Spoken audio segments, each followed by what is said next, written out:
आज से चंद साल पहले की बात है। एक रोज पुलिस के एक तरबियती इदारे के सरबरा कमांडेंट ने फोन किया। सर, हमारे डिप्टी कमांडेंट ने कल कॉलेज में एक मोटिवेशनल स्पीकर का लेक्चर कराया है, मगर मेरा ख्याल है कि इसका कोई खास असर नहीं हुआ। पुलिस अफसरों को वो शख्स कैसे मोटिवेट कर सकता है जो पुलिस सर्विस के कल्चर ही से वाकिफ नहीं है। मेरे ख्याल में पुलिस अफसरों पर सबसे ज़्यादा उस अफसर की बातें असर अंदाज हो सकती हैं जिसने इस इदारे में नौकरी करके इज्जत और नेक नामी कमाई हो। लिहाजा हम चाहते हैं कि आप आकर पुलिस अफसरों से खिताब करें। मैंने उनकी दावत कबूल कर ली। मेरे दौरे के दूसरे रोज़ कमांडेंट का फिर फ़ोन आया। डिप्टी कमांडेंट मेरा हम ख्याल हो गया है और अब इसकी दरख्वास्त है कि आप एक बार फिर लेक्चर के लिए आएं, क्योंकि हाल में इतनी गुंजाइश नहीं थी कि हम सारे अफसर जमा कर सकते। एक बार पुलिस एकेडमी में ज़ेरे तरबियत एएसपी साहिबान से खिताब के लिए एक रिटायर्ड आईजी को बुलाया गया। उसने दयानतदारी पर वाज करना शुरू किया तो नौजवान एएसपी मुंह नीचे करके हंसने लगे, क्योंकि वो मौसूफ के कारनामों से वाकिफ थे। कस्टम्स सर्विस के कोलीग बताते हैं कि कस्टम्स एकेडमी में जिस स्पीकर ने सबसे ज़्यादा असर इम्पैक्ट छोड़ा वो एक अप्राइज़र था जो रिज़्क़ हलाल पर कनात करता था, इसलिए पूरे महकमे में उसकी सबसे ज़्यादा इज्जत थी। राकम कुछ देर के लिए नेशनल पुलिस एकेडमी का कमांडेंट मुकर्रर हुआ तो एक रोज़ हम गेस्ट स्पीकर्स की लिस्ट तैयार करने लगे। कई आईजी साहिबान के नाम आए, जिस पर फैकल्टी के नौजवान अफसरों ने एतराज़ किया कि ये तो ओहदों के लिए बाअसर लोगों की मिन्नतें करते रहते हैं। उनका तर्ज़ अमल कायदाना नहीं, फिदवियाना और खुशामदाना रहा है। ये नौजवान अफसरों को क्या मैसेज देंगे? लिहाजा उनके नाम पर सुर्ख दायरा लगा दिया गया।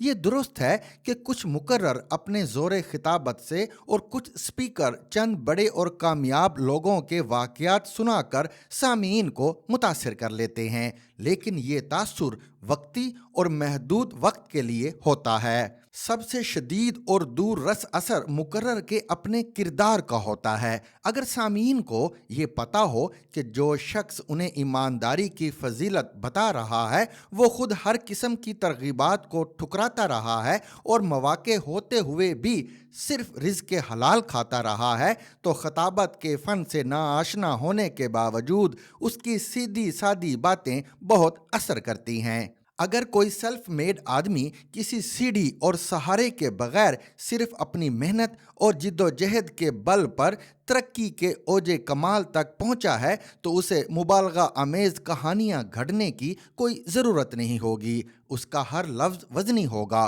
और उसकी हर अदा असर छोड़ेगी। मेरी दूसरी किताब दो टोक मार्केट में आई तो उसके कुछ अरसे के बाद हमारे दोस्त शहबाज अहमद शेख ने मुझे एक क्लिप भेजा जिसमें मारूफ स्पीकर कासिम अली शाह ने किताब और मुसन्निफ का बड़ी इज्जत और एहतराम से तारुफ कराया था। इसके कुछ अरसा बाद लाहौर के अल हमरा हाल की एक तकरीब में मौसूफ से मुख्तसर मुलाकात हुई। इसके अलावा उनसे कभी मुलाकात नहीं हुई, मगर मेरा उनके बारे में हुस्ने ज़न रहा है कि वो लोगों को कामयाबी की मंजिल तक पहुंचने के उसूल और तरीके बताते हैं और नौजवानों को अखलाकी अक़दार से रूशनास कराते हैं। मेरा गुमान है कि उनके मौज़ूआत यही होते होंगे। मोटिवेशनल स्पीकर्स का कारोबार अब दुनिया भर में चल रहा है। कई लोगों ने इसे पेशे के तौर पर अपना लिया है। हर शख्स को कानूनी हदूद के अंदर रहते हुए कोई भी पेशा इख्तियार करने का हक हासिल है, अगर वो मेहनत करते हैं और मुख्तलिफ किताबों से कामयाबी के गुर याद करते हैं, मुख्तलिफ फील्ड्स के कामयाब अफराद के हालात ज़िंदगी पढ़ते हैं और फिर वो चीज़ें अपने सामीन के साथ शेयर करते हैं, तो इसमें कोई मुज़ायका नहीं। कुछ इदारे यकीनन ये समझते हैं कि उनकी तकरीरें इनके वर्करों में मेहनत करने का जज्बा पैदा कर सकती हैं, इसीलिए उन्हें मदऊ किया जाता है। पेशावर स्पीकर्स पर अमूमन दो किस्म के एतराज़ किए जाते हैं। पहला ये कि ये लोग अमली नहीं होते, सिर्फ किताबी बातें करते हैं। किताबी बातें अमली ज़िंदगी के चैलेंजों से नबर्द आजमा होने में हमेशा मुफीद साबित नहीं होती, और किताबी टोटके नामुवाफिक हवाओं में ज़िंदगी की कश्ती दरिया पार करके किनारे पर लगाने में हमेशा कामयाब नहीं हो पाते। दूसरा ये कि वो तकरीरों के पैसे वसूल करते हैं, यानी अपना इल्म और हुनर बेचते हैं, और तकरीर या गुफ्तगू के पैसे लेने वाले मुकर्रर कभी किसी को मोटिवेट नहीं कर सकते। मगर ये एक नुक्ताए नज़र है, इसकी मुखालफत में भी दलाइल दिए जा सकते हैं। कहा जाता है कि दुनिया की चोटी की यूनिवर्सिटियां मुख्तलिफ ममालिक के साबिक हुक्मरानों को भारी मुआवजे देकर लेक्चर के लिए बुलाती हैं, मगर उन यूनिवर्सिटी के असातिज़ा का कहना है कि साबिक हुक्मरानों को मोटिवेशनल स्पीकर्स के तौर पर नहीं बल्कि ऐसे बाखबर और बाइख्तियार अफराद के तौर पर बुलाया जाता है जिन्होंने अपने फैसलों से करोड़ों इंसानों की जिंदगियों को मुतासिर किया। फैसला कुन बात यह है कि लोग देखते हैं कि बात करने वाला कौन है। सामीन पर जो चीज़ सबसे ज़्यादा असर अंदाज होती है वो मुकर्रर का ज़ाती किरदार है। आला किरदार हर्फ को हुर्मत अता करता है। किरदार की खुशबू बादे नसीम की मानिंद फैलती है और सामीन के जिस्म को ही नहीं रूह को भी मुअत्तर कर देती है। मुकर्रर के किरदार की पाकीज़गी और पुख्तगी इसके अल्फाज को वो तासीर बख्शती है जो सामीन के रगो पै में उतर जाती है। 1940 से 47 की तारीख ने दुनिया को दिखा दिया कि किरदार की अजमत सामीन को ऐसे एतमाद और यकीन से सरशार करती है कि ना समझ आने वाली अजनबी ज़ुबान सुनकर भी वो मुकर्रर की बात पर ईमान ले आते हैं। और किरदार में कजी हो और अखलास मशकूक हो तो लाखों के मजमों को मुट्ठी में बंद कर लेने वाले आतिश बयान भी सामीन को हम नवा बनाने में नाकाम रहते हैं।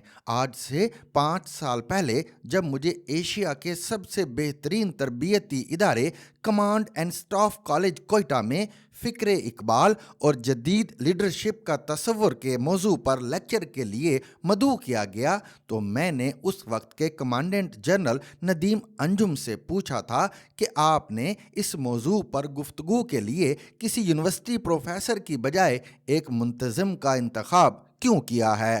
तो उन्होंने जवाब दिया कि हमने एक प्रैक्टिकल आदमी को इसलिए बुलाया है कि हमारे अफसरान को ये जानने में ज़्यादा दिलचस्पी है कि एक मुंतज़िम को फ़िक्र इकबाल ने किस तरह मुतासिर किया है और एक अच्छी शोहरत के पुलिस अफसर ने अपनी अमली ज़िंदगी में शायर बेमिसल के नज़रियात से कैसे रहनुमाई हासिल की है। खुदा का ख़ास फजलो करम और मेरी खुशबख्ती थी कि मेरी पैदाइश ऐसे घराने में हुई जिसने मुझे फ़िक्र मुआश से बेनियाज कर दिया। लिहाजा मैंने सोचा कि मैं जो कुछ हूँ इस मुल्क की वजह से हूँ। चुनाचे मैं अपना इल्म, हुनर और तजर्बा इस मुल्क के तलबा व तालबात या नौजवान अफसरों के साथ शेयर करता हूँ, तो ये उनका हक और मेरा फ़र्ज़ है। मैं 1.5-2 घंटे के लेक्चर का मुआवजा वसूल नहीं करूँगा। कई बार ऐसा हुआ कि लेक्चर के बाद मुतलका इदारे का कोई अफसर लिफाफा लेकर आ पहुँचा या मुझे बाद में चेक भेज दिया गया, मगर मैं दस्तखत करके रकम मुतलका इदारे को वापस भेज देता हूँ कि इससे मुस्तहिक तलबा की फ़ीसें जमा करा दें या लाइब्रेरी के लिए चंद अच्छी किताबें ले लें। मगर ज़रूरी नहीं कि हर शख्स मुआश के मसाइल से बेनियाज हो। अगर ये किसी का पेशा और कैरियर है तो वो मुआवजा वसूल नहीं करेगा तो घर कैसे चलाएगा। किसी टीचर के लिए लेक्चर की फ़ीस वसूल करना मायूब नहीं, मगर कासिम अली शाह का जो अपने आप को उस्ताद कहता है, एक सियासतदान के सामने इख्तियार किया जाने वाला तर्ज अमल इंतहाई मायूब और अनडिग्निफाइड था। उनके बैठने का अंदाज फिदवियाना, बात करने का अंदाज खुशामदाना और टिकट मांगने का अंदाज दुकानदाराना था। उस्ताद मांगते नहीं, देते हैं। उन्हें उस्तादाना वकार اور شان کا خیال رکھنا چاہیے تھا۔ صوبائی اسمبلی کے ایک ٹکٹ کے لیے انہوں نے تمام اساتذہ کو بے توقیر کیا ہے۔ دوسری جانب اگر کوئی ملاقاتی کسی سیاستدان سے ملنے کے بعد اس کے رویے کے بارے میں اپنی رائے دیتا ہے تو اس کے پیروکاروں کو وہ بات تحمل اور حوصلے کے ساتھ سننی چاہیے، مگر موٹیویشنل سپیکر نے ان کے جارحانہ رویے سے خوف زدہ ہو کر اپنے آپ کو مقام معلمی سے دوبارہ گرا دیا، جو بہت افسوسناک ہے۔ اللہ تعالیٰ سے دعا کرتے رہنا چاہیے کہ وہ ہماری عزت، پردہ اور بھرم قائم رکھے۔ اس موضوع پر کالم لکھنے کا کوئی ارادہ نہیں تھا، قارئین کے اصرار پر لکھ دیا ہے۔ For more informative videos with Chaudhary Javed, subscribe to our YouTube channel. Zigzag News. We make it special.